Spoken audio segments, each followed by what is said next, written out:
Oh boy.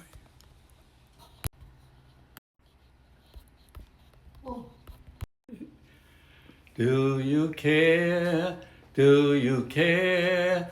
Do you really, really care? Do you care?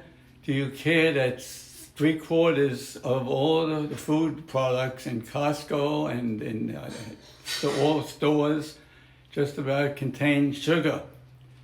This is lecture 11. This is about sugar from a physics point of view, because it's 3 dimensions that matters. Okay, and we'll begin with a little physics which everyone might know from the periodic table of elements. Hydrogen, we know element number 1 has 1 proton in the center and 1 electron flying around in a spherical manner. It's 3 dimensions.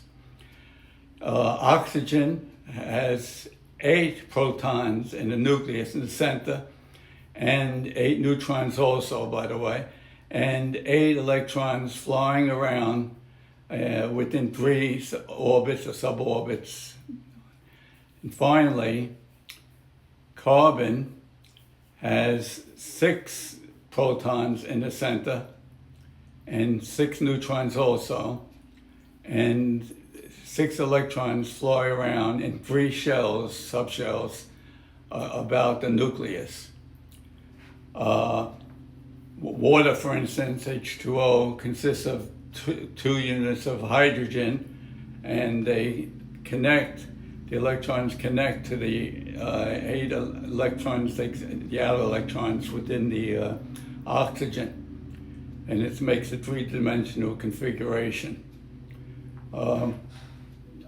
Sugar, and these are the most important sugars. Let me just bring this a little closer here. And sugars, the most important sugar is alpha glucose, right here. And sugars have 6 carbon atoms and 6 oxygen atoms and 12 hydrogen atoms. The carbon atoms are the vertices when they're not listed. So 1, 2, 3, 4, 5, and finally there's a C up here, makes 6. And similarly, the oxygen atoms, there are 6 of them, and they're listed here. 1 at the vertice, 1 up here makes 2, 3, 4, 5, 6. And there's 12 hydrogen atoms, if you count them. And the same is true for all these other types of sugars. Alpha sugar is the most detrimental.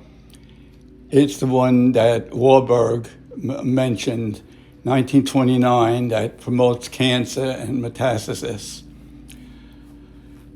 On the other hand, beta glucose, right here now, is that which exists mainly in fibers, and it is good for you. Galactose is a type of sugar that exists in milk. And finally, fructose, very, very, very detrimental. Exists in fruits. It's not bad when you eat fruits, but if you have orange juice and things like that, it's really, really bad. Because it goes to the liver, and it's not good for you. When one eats these substances, they appear as pairs. For instance, maltose is 2 units of alpha glucose. Cellulose is very good. It's 2 units of beta glucose connected, and this is the fiber. Sucrose, is we're probably most familiar with, is 50-50. It's a table sugar, usually made of beets and cane sugars, and it consists of alpha glucose and a beta fructose. And again, the fructose is the bad part, but worse than the glucose, if you believe it or not. Finally, lactose consists of an alpha glucose and the galactose molecule. Excuse me. Starches consist of either strings or tree structures, could be much bigger, leaves in the tree, of alpha glucose. G here stands for alpha glucose in these three representations. And this is amylose, and this type of glucose is starch. Very, very, very bad, because enzymes in your body, once you eat this poisonous starch product, it converts right away to glucose. The molecules at the end, and imagine a much bigger tree than this, easily digested, and it's very, very bad. And similar thing is true for this meat or milk product.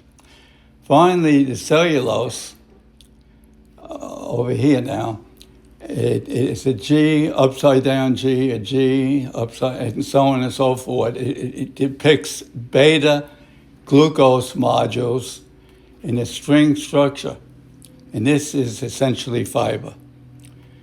Okay, thank you very much for listening. Tomorrow, next lecture will be on actual foods and why the FDA is very damaging in this country on managing food. Thank you. Bye.